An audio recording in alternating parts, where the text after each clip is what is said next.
Before today's main conversation, I want to give you all some information about the Ultra Tri-Fest that I'm bringing to Whistler next August. One of the events is a new worldwide championships. Now, one might ask, why another World Championships? There's actually a very simple explanation. Over the years, I've had many conversations with athletes who find the rules of the Ultraman brand Invitational Championship to be prohibitive. Sure, for Americans and Canadians, traveling to one of the three qualifying events is maybe not too bad. But for everyone else in the world, traveling to North America just to do a qualifier, to return to North America for the championships, is quite prohibitive in both time and money. Not to mention that the Hawaii race is an invitational, and doing another Ultraman branded event does not guarantee entry. Currently, there are over 16 515 events around the world, and most of them are very small. But still, they want to share the values of aloha, ohana, and kokua with the people in their countries and their regions. It is with that in mind that I created the new race, a race that will help support these smaller 515s with the opportunity to grow, because now their athletes have a world championship to strive for as well. It is not about which race can get the biggest slice of the pie. It is about helping others to make the pie larger for everyone. My new worldwide championships will actually represent people worldwide. Any 515 champion at any race in the world is automatically qualified to come to the championships, no invitation required. Another interesting thing about this is that I want to have a field of 25 men and 25 women at the championships. After the winners claim their slots, the remaining slots will be available to all 515 racers through a lottery system. Previous winners and current podium finishers will have the best odds of winning, but any 515 finisher from any race in any year can enter the lottery and have a chance to win. And you can enter one time for each race that you have completed in your past. For the inaugural race, I am offering slots to winners from any race, any year, to come to Whistler in what we are calling a celebration of champions. So if you are a previous champion or you know one who should be racing, contact me through the website about coming to this exciting new race that is completely open for all to compete in. Join us in Whistler August 3rd through the 5th, 2024.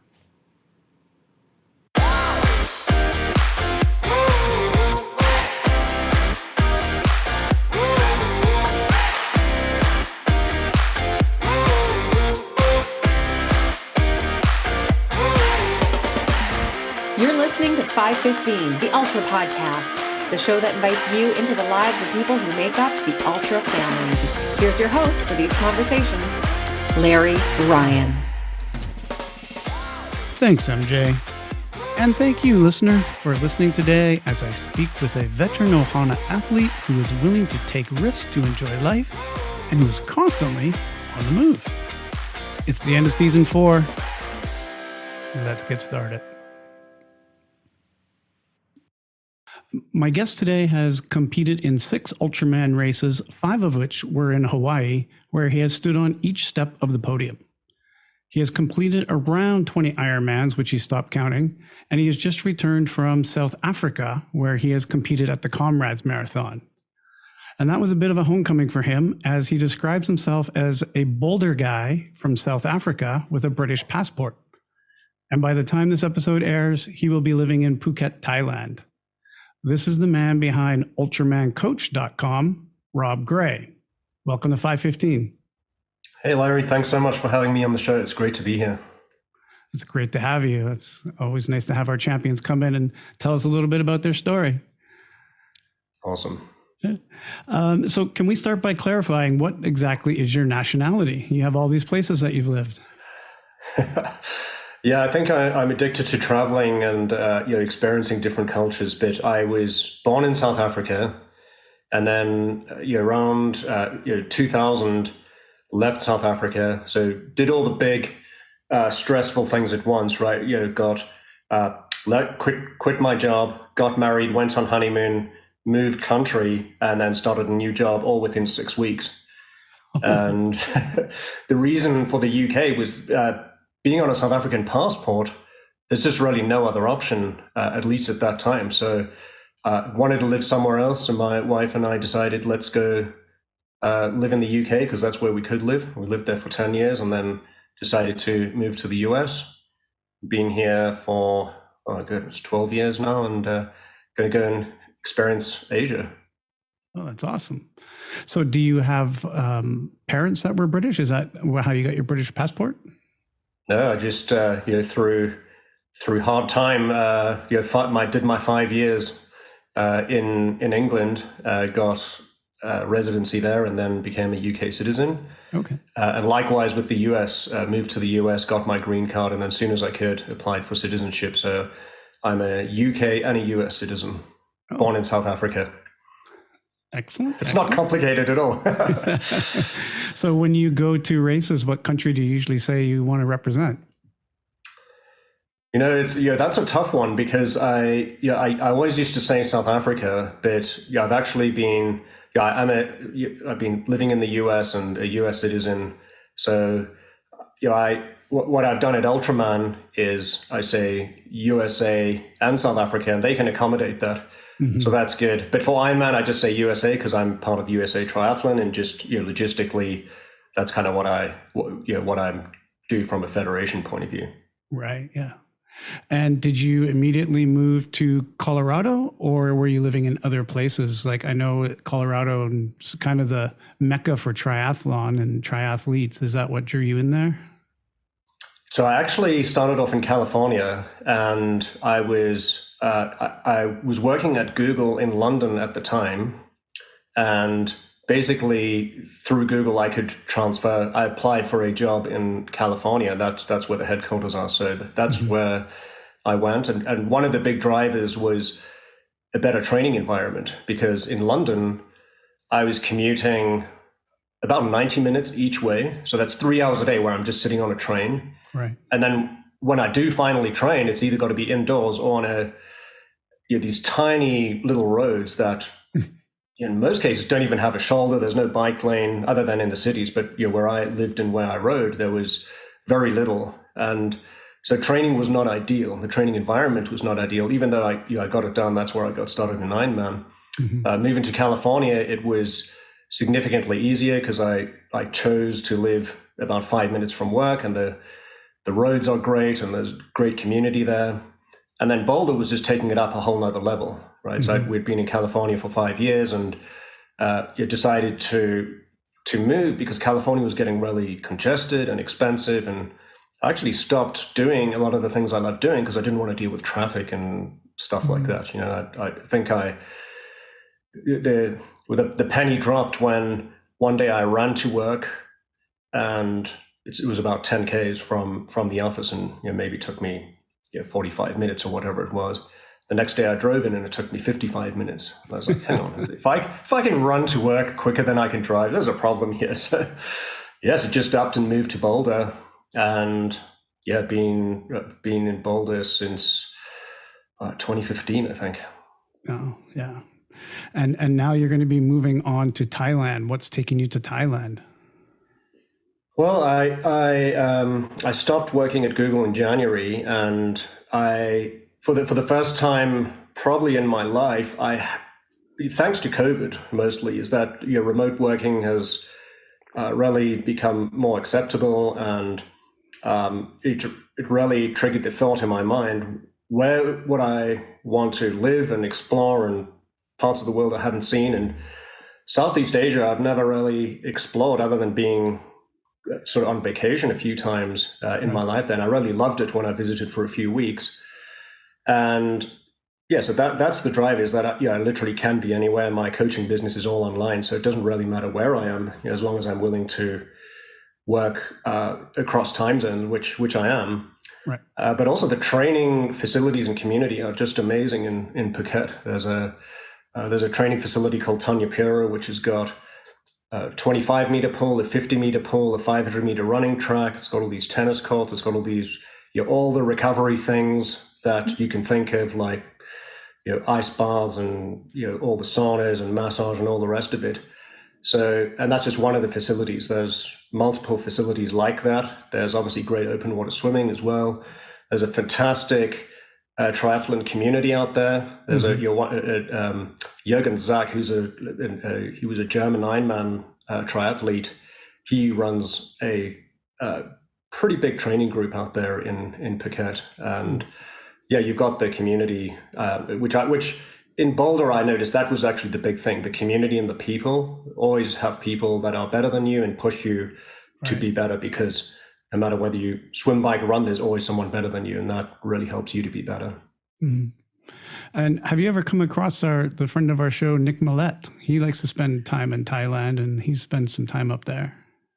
I know Nick quite well, but only in an online context. So I'm friends with him on Facebook. Yeah, I've never met him in person, but I feel like I kind of do know him. But I'm looking forward to meeting him at some point. I actually didn't know he spent a lot of time there, so I'll have to ping him and organize that meetup. Yeah, for sure. Now you're going there, and you say you're going there and you're able to work. Is the coaching business your full-time job now after you left Google in January? I'm diving in full-time to the coaching? Yeah, absolutely. Yeah. So I'm full-time coaching, and it's, the coaching is mostly triathletes, but there's a few people who are just runners as well. Mm-hmm. And then I think because of my corporate background, I have quite a lot of people who just want to be healthy, and they're struggling with how to balance the family life, succeeding at work, and doing some form of exercise. So some of them are not even close to even doing an Ironman, but they're trying to do a half marathon or something like that. And I feel with my background, I'm uniquely positioned to help them figure out that how do you succeed at work while still making time for exercise and still seeing your family as well. So it's a tough thing to do. Mm-hmm. And how do you personally balance it?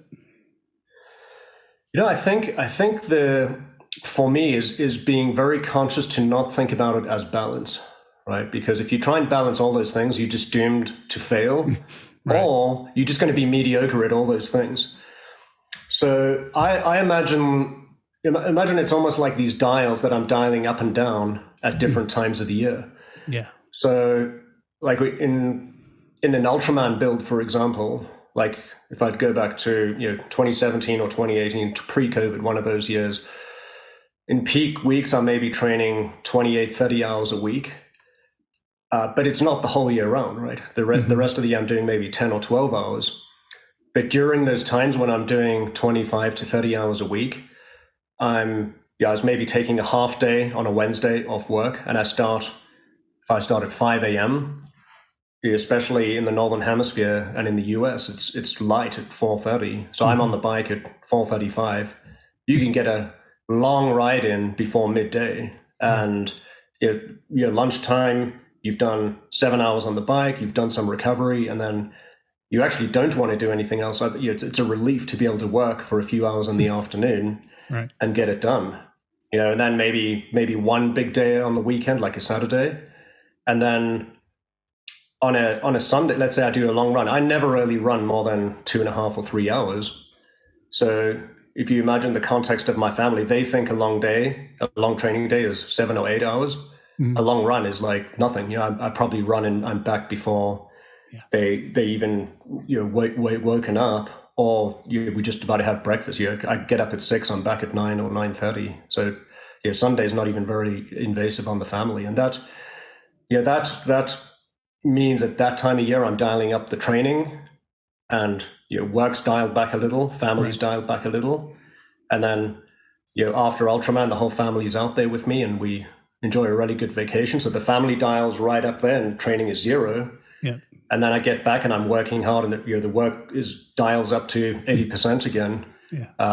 And the other 2 are at like 10. So it's just about not trying to balance that specifically, but focusing on specific outcomes at the right time. Right. Yeah. So that it's not balancing it all throughout the year. It's just getting a balance overall and allowing one thing to take over Correct. majority when Yeah. you need to.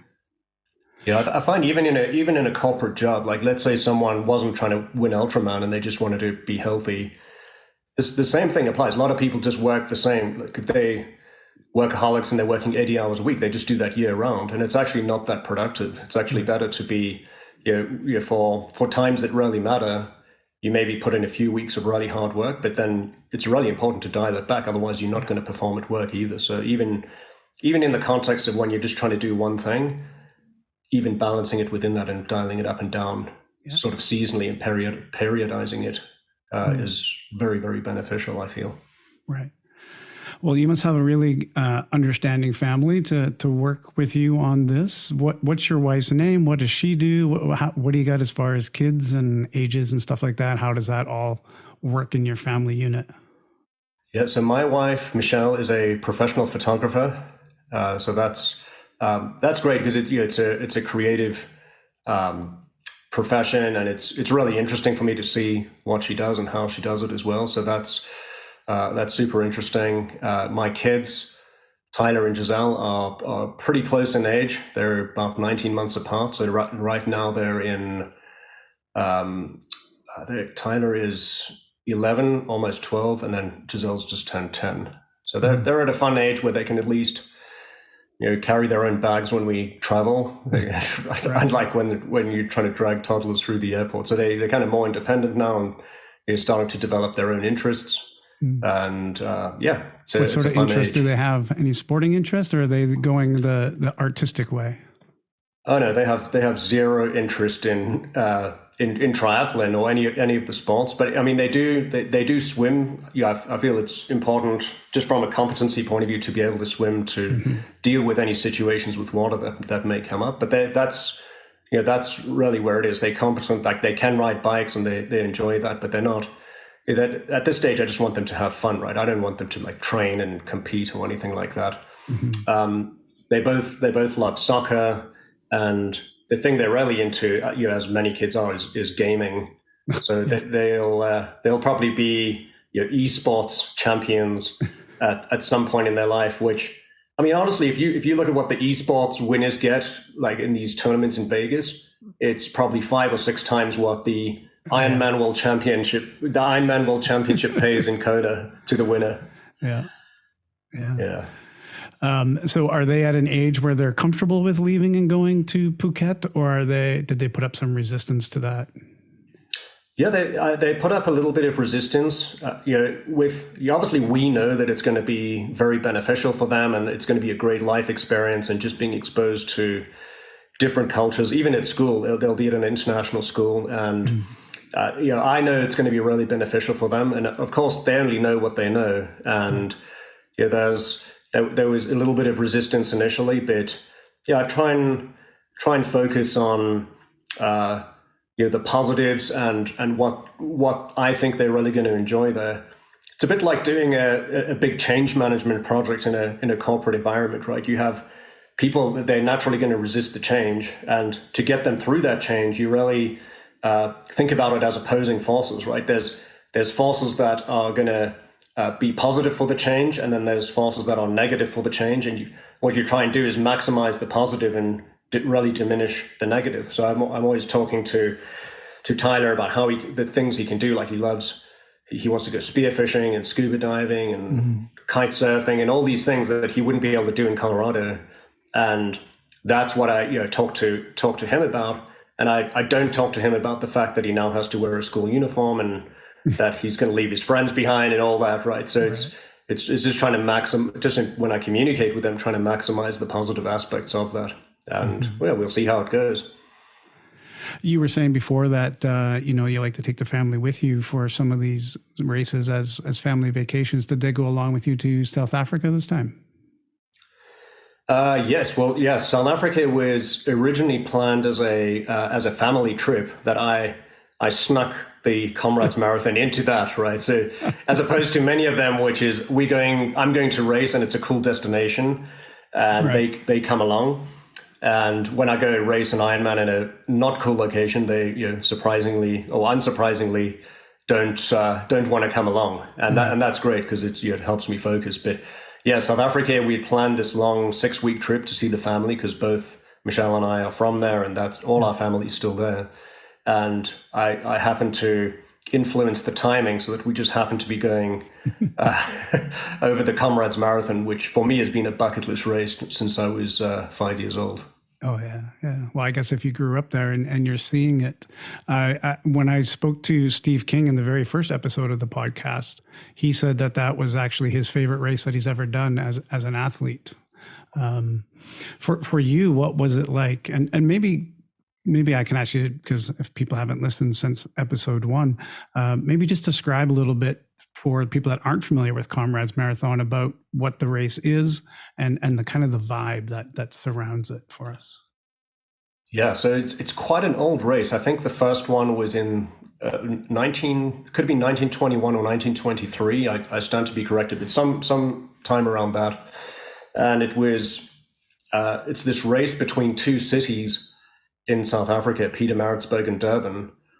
And Pietermaritzburg is a little bit inland. Durban is on the coast. It's a coastal town. And it alternates every year from 1 year it's Pietermaritzburg to Durban, which is what we did this year. The next year will be Durban to Pietermaritzburg. So they have what they call the down run to Durban and then an up run, which is to Pietermaritzburg. Mm-hmm. And it's quite unusual in that respect, in that it's this very traditional race, but the course is not the same, and it specifically alternates every year. It's a bit like if Boston changed direction every year. It's kind of that sort of thing. Right. So that's what it is. A lot of history, a lot of heritage, and it's 89, anywhere between 89 and 91 Ks, depending on the route and where they're beginning, where they're ending. Right. And so it's a little bit longer than the Ultraman run. This year I think was 88 Ks. So what's that? 4 Ks longer than the Ultraman run. It's all on paved roads, so it's not like Ultraman. It's not an ultra that's on trails or mountains or anything like that. Mm-hmm. So you're running on these paved roads the whole way. The big difference compared to most ultra races is the number of people. So I think this year there were 18,000 people, and there's usually between 17 and 21,000 people that are doing this race. Right. I think they've even had upwards of 25,000 previously as well. Yeah. Yeah. And what's it like along the run? I understand that there's quite a few spectators out there. Oh, it's incredible. So we start at 5:30 a.m. and it's dark because it's winter there in June in the Southern Hemisphere. And so we start at 5:30 a.m. It's dark and it's cold. The gun goes off. They have all these sort of songs that they sing in the beginning before at the start line. So there's the South African national anthem, and then there's this it's almost like a war anthem called Shoshalaza, which is it's more like a community war cry. I would call it almost, and then a bunch of other things, and then the gun eventually goes off, and then literally from the word go, there's spectators on the sideline. Like people come out. At 6 a.m. It's freezing cold. It's dark. They just line the streets from kilometer 1 all the way through to the very end, and it's just phenomenal. People come out and they sort of grilling on the side. There are of course aid stations, but you can get something from anyone. Like there's people handing out potatoes and gummies and all sorts of things, and they just set up tables on the side of the road, and you can just grab whatever you want. Mm-hmm. It's really amazing. Yeah, I can't imagine that there's another race like that in the world. No, it's really unique. And yeah, as I said, I was watching it on TV when I was 5, and in those days we didn't have any, there were 2 or 3 TV channels in South Africa, and they only started at 6 p.m. every day, except on the day where Comrades was run, and then it would start at 5 a.m. Oh yeah. So as a kid, I would just watch TV the whole day. That was the first bonus. I got to watch TV all day. But I was just fascinated and enthralled by the athleticism of all these people doing this race. And with 20,000 people doing this race, do a majority of them finish the race? Are there people that come that are unprepared for it, or is it like true ultra marathoners and they're all coming to complete the distance? There's all sorts. It's a little bit like the wide spectrum of people you'll see at an Ironman race. There's people that are extremely athletic and just phenomenal athletes, and there's a lot of those people. And then, it goes all the way down to the sort of social club runner who's really just trying to get through it and trying to make it. Mm-hmm. And it really spans that entire spectrum. And I'm trying to think, the time cutoff, I think, is 12 hours. You've got 12 hours to do this race, which sounds like a long time to do it, but it's a really difficult course. Like for me, it was much harder than I've only done two Ultraman courses, Hawaii and Florida, and it was significantly harder than both of those. And how did you do overall at the race? Were you happy with your finish? Did you get what you wanted out of it?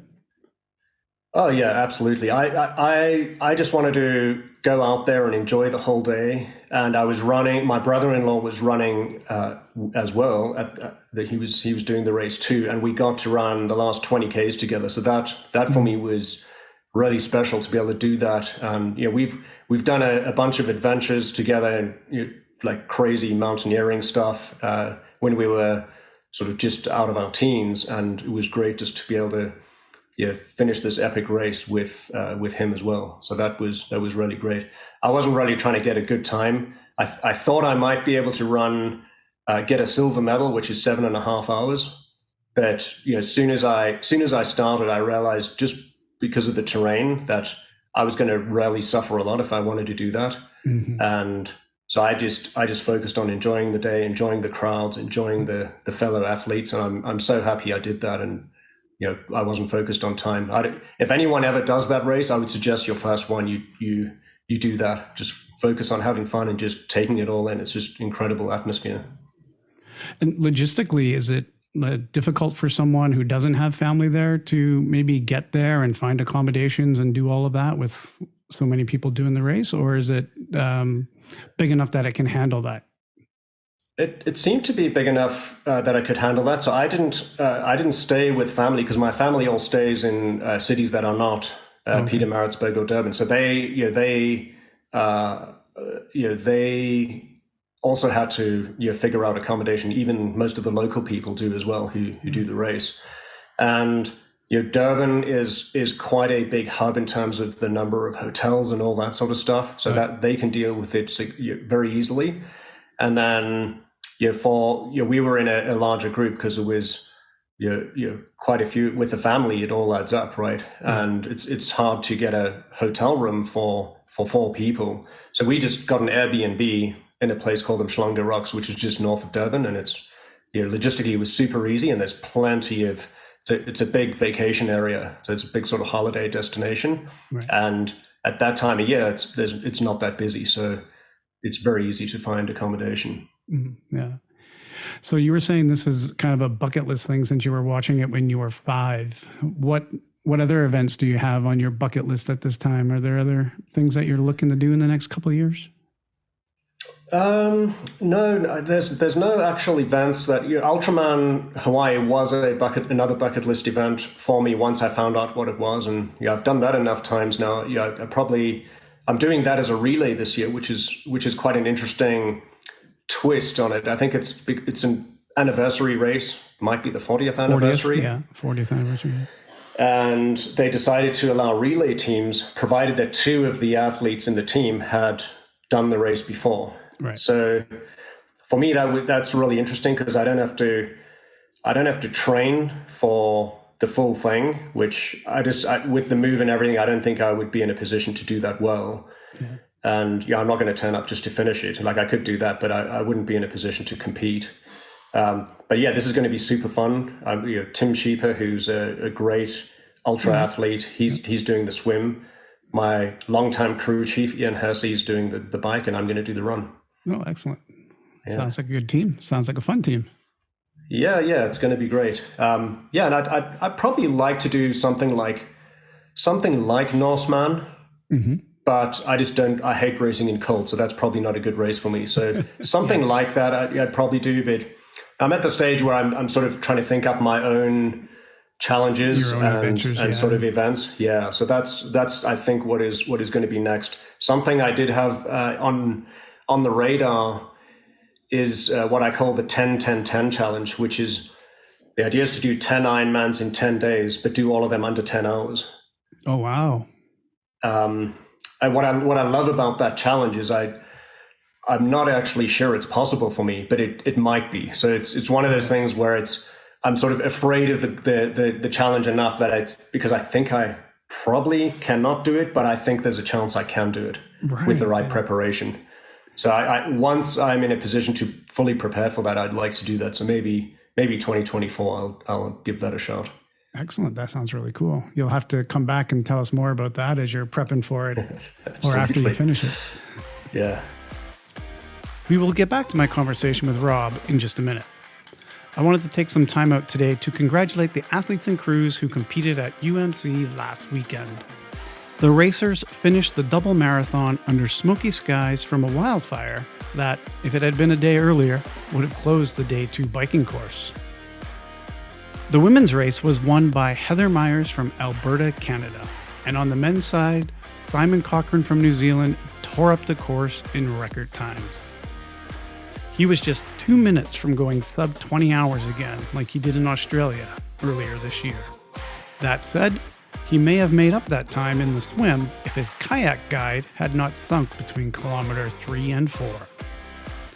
Kudos to former race record holder, local Pentictonite Dave Matheson, for pacing Simon the last 30 kilometers of the run. That is some true ohana, aloha, and kokua. For all of the finishers, you are now eligible to enter the lottery for the Ultra 515 World Championships in Whistler next year. Simon and Heather, congratulations again, and as champions, you are automatically eligible for a slot in the race. Now back to my conversation with Rob Gray. Well, let's get into those Ultraman races a little bit. Your first one you did was Ultraman Florida in 2016, and you won it, your first one. Congratulations. Yeah. So you went on to Hawaii and raced there in 2016 as well. Now, in 2016 in Hawaii, was it your second place, was it? Mm-hmm. Yeah, you were second place to Inaki Bilapara in that one. Yeah. So what did you learn from those first 2 races in 2016? Because you came back in 2017 and you had a really great race. So what do you think you learned in those first 2 races? Well, the first race, Florida, was really for me just to test the waters and just figure out what this whole race was about. So I didn't set out to win the race. I just happened to win it. Mm-hmm. But my goals were twofold. I wanted to qualify for Hawaii because I'd wanted to do that race since I heard about Ultraman. And then I wanted to really figure out the logistics, the teamwork, how the recovery would work between the days, mm-hmm. and the pacing and all that sort of stuff. So I had a theory about how I would execute it.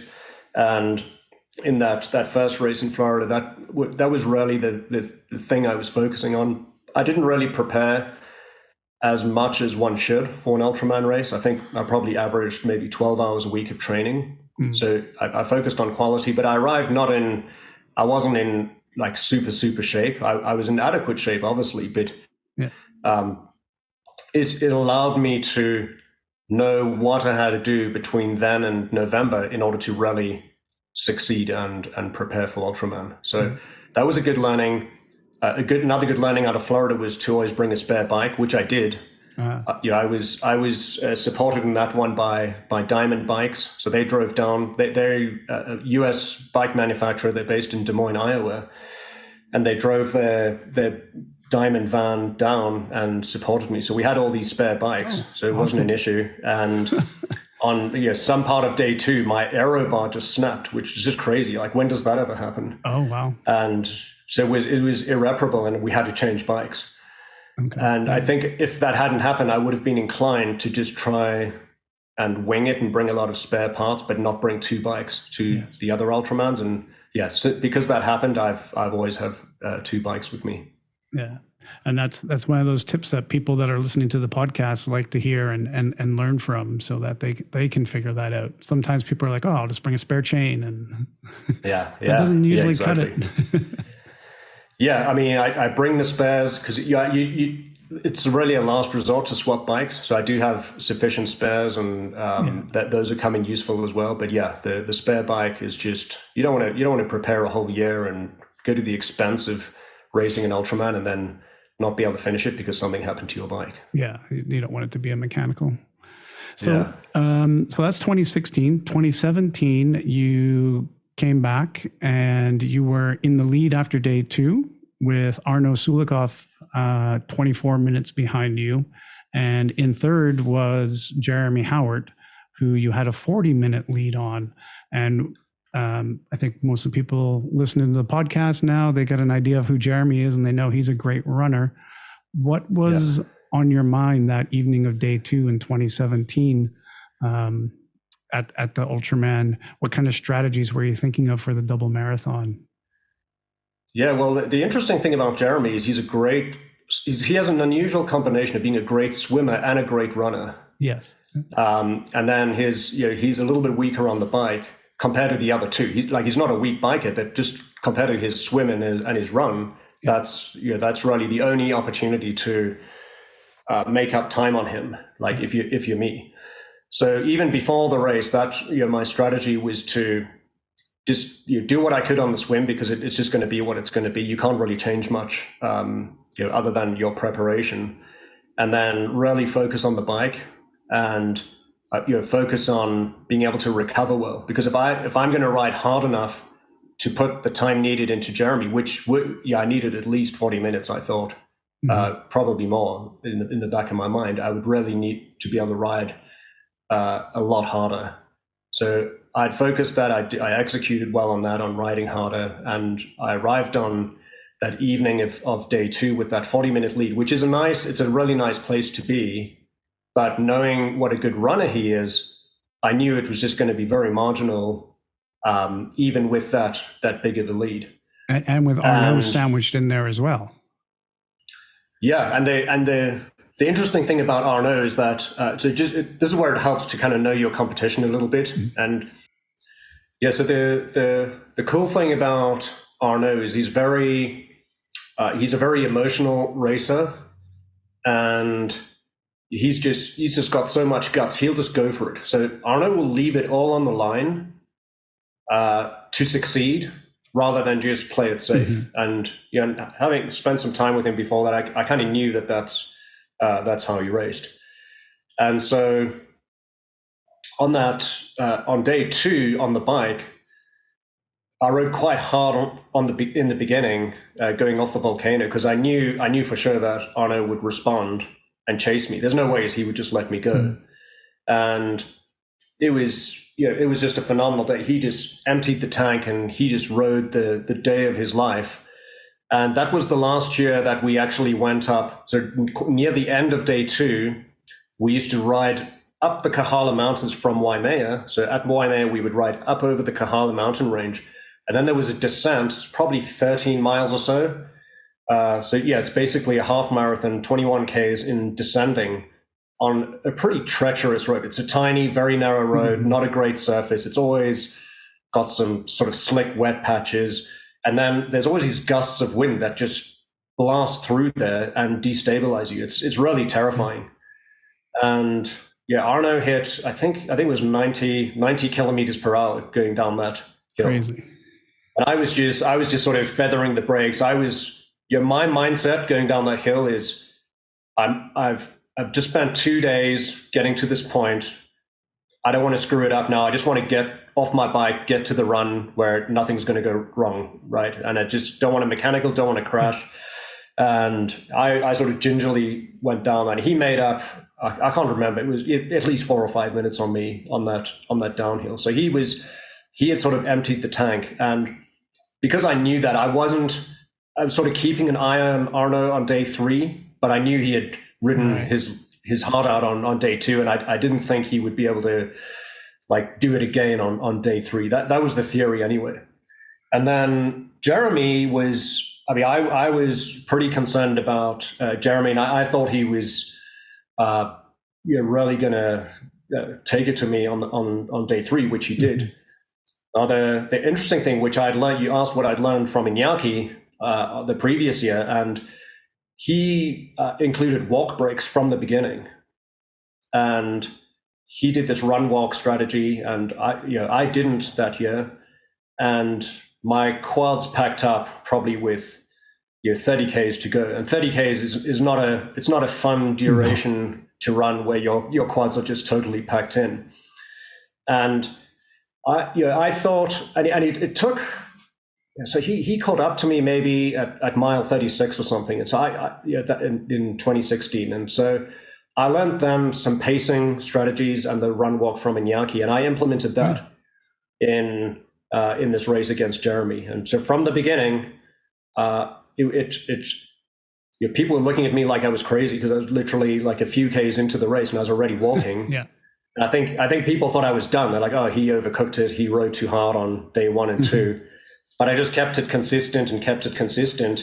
And Ian Hersey, my crew chief, just kept me on that schedule. We just, I think it was like 13 minutes running and 1 minute walking, something like that.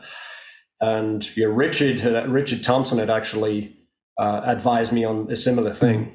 So interestingly enough, every single winner since 2016 has used a run walk, except for Jordan Bryden in 2019. But it feels really risky when you're doing it because you're like, why am I walking? And you've just begun the race. But it really paid off. And by the time I really needed to use it, that's really where it paid off. So Jeremy, in the first 10 Ks, he'd already put a lot of time into me. The first half marathon, he had put maybe 8 or 10 minutes into me. After the first marathon, he had put around 20 minutes into me. So it was like on the knife's edge. So if we just continued as we were, it would be a tie. So I was like, okay, I can't slow down at all now. I just got to keep going. And it was very tempting for me just to run then and not do my walk breaks. And my crew just kept me doing the walk breaks, and keeping track on what Jeremy was doing. That is so dangerous. I can imagine as an athlete what you're thinking. Yeah, and I just had to put my trust in them and listen to what they were saying because my heart and my mind were just telling me not to do that. And the crux of all this was with 5 miles to go, he had finished. So I basically had to run 8-minute miles exactly in order to beat Jeremy. And at that stage, like when you're that far into the race, it doesn't sound like that big a deal to just go and run 8-minute miles. But when you've already got, you have 40, 46, 47 miles in your legs, it's a really super focused effort, and it feels monumental. And so now I'm running and I'm sticking to my 8-minute miles. I'm running like 7:55 pace just to be sure. And then with probably 5 Ks to go, my Garmin just starts giving me all these weird numbers. Like it's like I feel like I'm running the right pace and it's telling me I'm doing like 10-minute miles. Oh no. So then we had to just ditch. I just stopped looking at it and I went old school, and they've got all these mile markers on the Queen K. And I was just using it like a stopwatch, like checking my actual miles on the mile markers and using that to validate. But of course, it's not real time. So you only get the feedback once you've completed that mile. And it was just, I had to rely on my crew chief to pace. And of course, when they're in a much better state of mind. So Ian got me through and he paced me super precisely. And I got there. Even when I turned that corner around to go around the finish line, I wasn't sure if I had made it or not, because you can see the finish line, but you got to run across this whole like old airport, and you don't really know how far it is. So I invoked, during school, I used to run the 400 meters on track. And so I invoked my inner 400 meter athlete and just did a sprint for the line and just managed to clinch it with 5 minutes to spare. So which sounds like a lot, but over that distance, over 3 days, it's nothing. It's just it's such a small margin. And so Jeremy really, he really made me work for that. And that was probably the toughest day of my life. And And from that, do you feel like then you've reached your Ultraman goal? Like you're the Ultraman champion. Like from now on, do you need to go back and be champion? Because I know you've gone back again, and you were second to Richard Thompson. You were third to Jordan. Are you happy with those results at this point, or do you go back each year thinking, I want to get back to the top again? Yeah, I would say even though I won in 2017, I felt like there was still quite a bit of room for improvement because I had quite a bad day two. My day two was not pleasant. I mean, most of it was good, but when you're riding 170 miles, there's bound to be a dark patch, and I had a really long dark patch, and I felt I could really execute better on that day two, and. So so even the placing I won, I feel like to achieve my full potential at that race is still unfinished business, right? So I've improved in various areas over those years. 2018, even though I came second to Richard, that was one of my favorite races because they actually changed the course that year. Because of the volcano that was erupting. So instead of starting with the downhill on day two, we just rode it down the Queen K and then climbed over Saddle Road, which goes up to 6,000 feet, and then descended. And that's kind of a crazy descent that none of us had ever done before. And that was it really, we were all destroyed, like all of us. And then Richard was far enough in the lead on day three that I could actually just enjoy the race. Oh yeah. And I was Peter Verbrusek, who's he's kind of a legendary Ironman. I think he did like 200 Ironmans as a professional, and he's done all these cool epic events. So I could just relax and speak to him for pretty much the whole double marathon. So that was a fun event. What about 2019? Did you take any good memories out of 2019? 2019 was actually, I was a bit disappointed in that race with my run execution. So I actually had a great swim. Jordan Bryden's a phenomenal swimmer. So he may have come out the water 17 minutes ahead of me, or something like that, either 14 or 17. But I never really paid too much attention to the actual times, but it was a big gap. And I managed to catch him on the bike, and I had a really good day two that year. So I was very happy with my day two performance. I really executed that well. And then I sort of really underestimated him for day three because he's a really tall and big guy. Big guy. And so I thought that I thought he would swim well. He's very powerful on the bike, so I thought he would bike well. And then what I figured was that on the run, I could just sort of stay behind him and sort of take it easy until the second marathon, and then I would just go for it.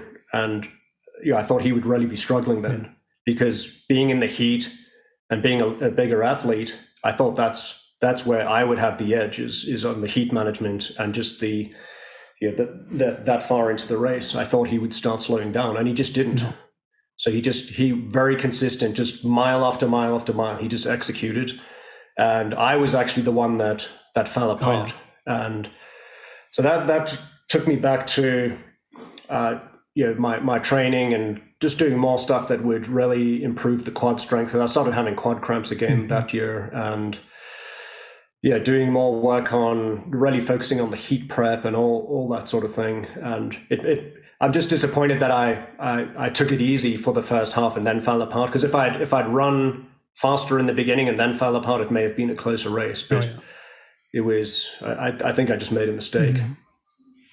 And then after COVID, you go back in 2022, and you're in the lead again after day one, right there with Didi Griesbauer, who I spoke to earlier this season on season 3, episode 13, the end of last season.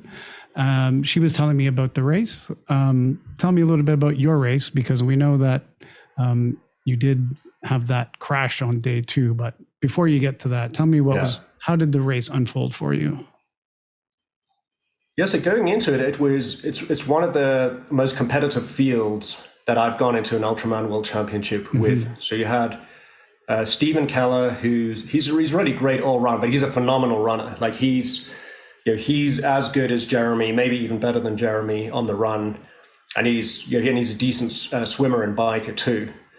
And then of course you had Richard Thompson, who he was now, I guess, you could say he's my nemesis now because we've gone head to head twice. He's the only one that I've raced twice in that sort of close battle. Oh, yeah. And so I was sort of keeping an eye on those two. And there were a bunch of other really good athletes as well that I didn't really know, but I was focusing on those two. And then I knew there were a bunch of others as well. So we start the swim and Richard goes out like a bat out of hell. Like he just went, he was out of sight within probably the first kilometer, which is very unusual for Ultraman. Like usually I'm quite used to being at the front, or unless someone like Jordan turns up, and then then I'm expecting someone to be that far ahead. So I was in an unusual position in that there were probably 5 or 6 people ahead of me on the swim, at least by the halfway mark. And in my mind, I thought I was already sort of trying to do the damage mitigation and trying to figure out how I was going to ride on the bike and try and rein myself in from not just making a mistake by reacting to these people that swam so fast.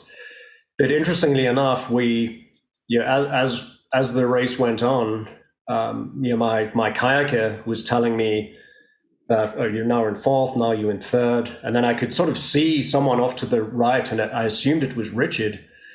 And he said, oh, there's someone who's gone way off to the right there, and we don't know who it is. But I assumed Dee would swim faster than me, which she did. But we get out, and the first athlete had come out, but probably only a few minutes ahead of me, and Dee was right there. She was, as I got out the water, she was getting changed on the beach and getting ready to get on her bike. And so I was surprised when I got out the swim that I thought I was going to be in 6th or 7th place, and I was in I think 3rd place or something like that. And I did a really quick transition, and I went out on the bike in 2nd, and I passed the first athlete, and then Dee caught up to me on the first hill. She's got a really good power to weight ratio. She weighs almost nothing, and she's a very powerful bike rider. And she rode past me, and we kind of just leapfrogged each other for most of the day. But I thought Richard was way ahead because I didn't know he hadn't got out the water yet. So in my mind, he was 20 minutes up the road based on how hard he had gone out swimming. And then when I spoke to my crew, I said, how far ahead is Richard? And they said, he hasn't finished the swim yet. And so that was, then I knew that was my opportunity. So I rode really hard that first day. Just in terms of power numbers, significantly more than I've ridden on any of the other Ultraman first days. What were you riding? And Dee was with me the whole time. I think my average power was probably around 250 watts for that first day, so somewhere between 250 and 260. And did you have a plan for your watts on day one? Did you blow out the plan, or? No, I have a range that I stick to. So I had planned to ride anywhere from 230 to 270 watts if I was feeling good, and then up the hills I ride a bit harder. So I have a cap. So on the hills I say I don't go over 320 watts on the hills, and then the descents I don't look at power at all. I'm just staying alive.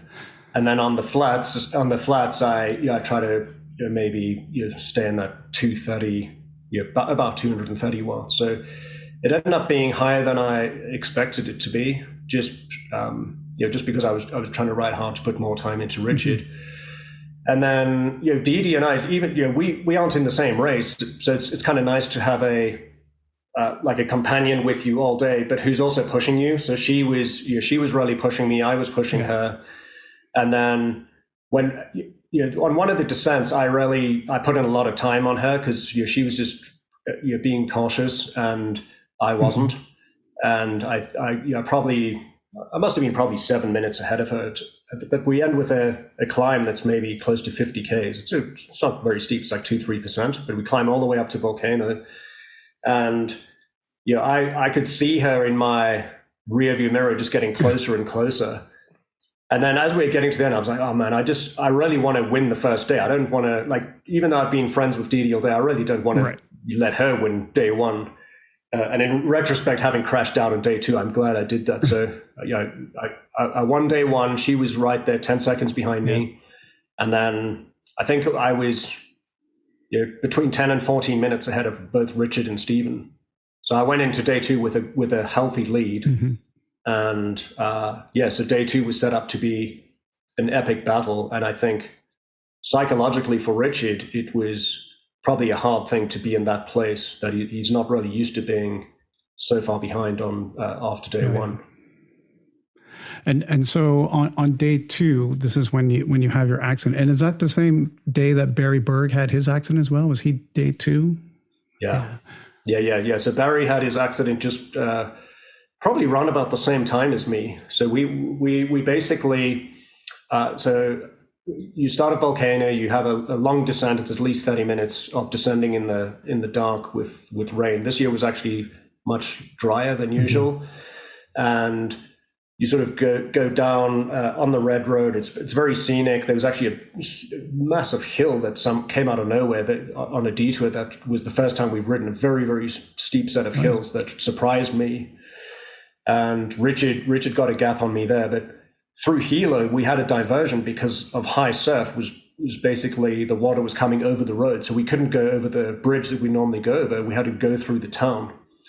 And I took a few wrong turns, but ended up on the right way. But what happened to Barry was, because we were riding through traffic, you just had to be super conscious of everything happening, and a truck basically turned right into him, which is really unfortunate. Mm-hmm. But for me, I was already way out of Hilo, and I was on a sort of a gradual descent, but I'd picked up a lot of speed. So I was probably doing over 50 k's an hour, and I was in the shadows, sort of with sunlight coming through, and I thought there was a lot of debris in the road, and I thought I'd seen it all, and I dodged it all, and there was a rock lying there that I just didn't see, and my front wheel hit it so hard it just all the air came out, and then I was riding on a carbon rim, which does not have a huge amount of traction.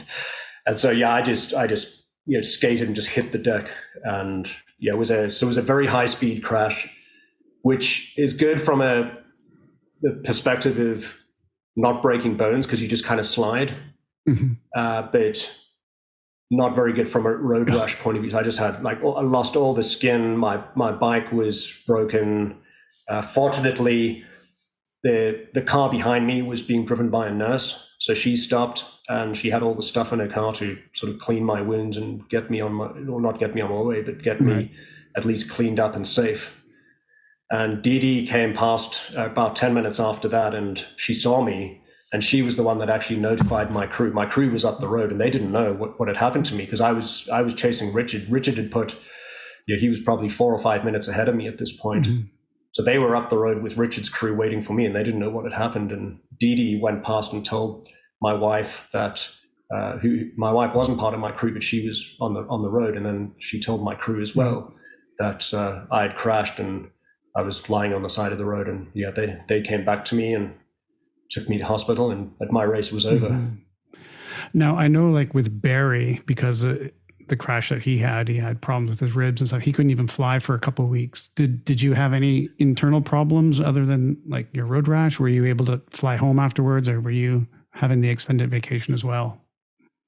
I mean, unfortunately, I was able to fly home. I was, I would have loved an excuse to stay in Hawaii for another month or so, but I was very fortunate that my injuries were just limited to a massive loss of skin and skin suit and broken bike, but no concussion or anything like that. I was really lucky, because on that section of road, there's a lot of trucks that just go at high speed as well. Right. So it could have been very, very likely that I crash right in front of a truck and then get run over by the truck. That could have easily happened. Yeah. I was fortunate enough to be relatively unscathed, at least compared to Barry. His injuries were significantly worse than mine. Mm-hmm. Yeah. So you're going back this year to do your relay race. What's the future hold as far as more Ultramans for you? Do you see a future of more Ultramans?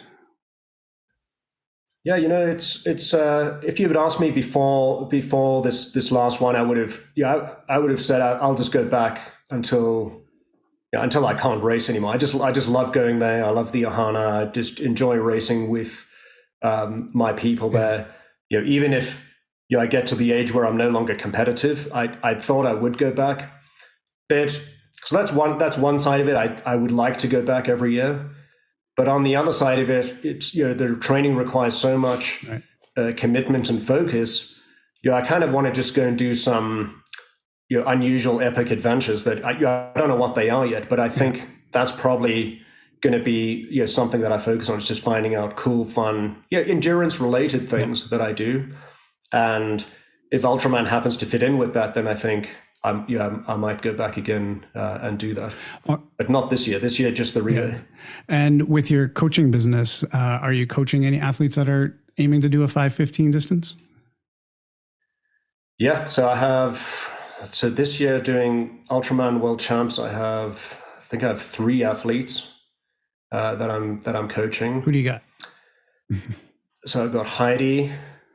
I've got we should say Heidi. Heidi was just on, earlier in the year as well, and she was a great interview. She was part of our 2-part series of mental health, and that got a lot of. I got a lot of people talking. I got a lot of people talking to me about what she talked about. So thank you, Heidi, for opening that conversation and starting that up. That was a great episode, and I would highly encourage everyone to go listen to that. It's a lot of the athletes that I come across in the sport are doing the sport as a mechanism to help them with struggles that they have, and it's a great outlet. And I find this endurance sport and the activity and the training a great. It has a great calming effect on my mind, and it allows me to think clearly about things. Right. So even if someone, whether they've been diagnosed or they haven't been diagnosed, I think for everyone it's beneficial. But I've noticed in the sport there are a lot of people that are in it because of that, because they have some really big struggles. And I think Heidi has some great pointers and ways of thinking about things that I thought were just nuggets of information. So, and she has a lot of that on her website, ultraheidi.com as well, because she wants to provide that to the Ohana. Who are the other racers that you were taking to the World Championship? So Acer Deleuze, he's from Brazil. And then Shannon Callies. Okay, excellent. And then myself. And yourself. Now, when you talk about doing some of these epic events, is that something that maybe you'll tie together? Like you'll tie the coaching business together with coming up with some events, talk to your athletes and be like, hey, what do you guys want to do? And create something for a group of people? Yeah, absolutely. Like even the thing that I was talking about earlier, the 10-10-10 challenge, like I have athletes that I coach that may want to come out and join for, even if they don't want to do the whole thing, they may want to join for 1 or 2 Ironmans within that. Some of the epic things I have in mind would just be like really big training camps, right? So just going to an awesome location and doing, a few big days of training, but we're not trying to win a race or anything. It's just about being together and you're really finding your limits, but doing it with a bunch of like-minded people in a cool location, like Thailand, maybe. Like Thailand, yeah, exactly, yeah. Awesome.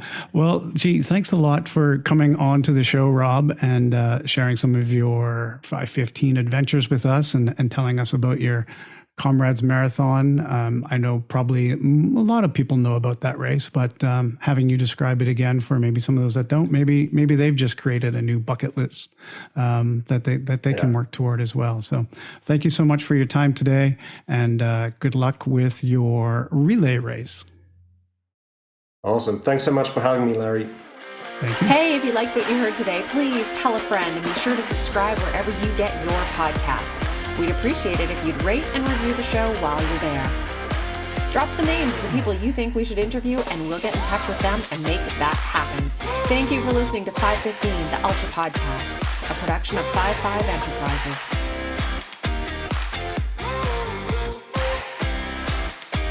Now really, go subscribe now before you forget.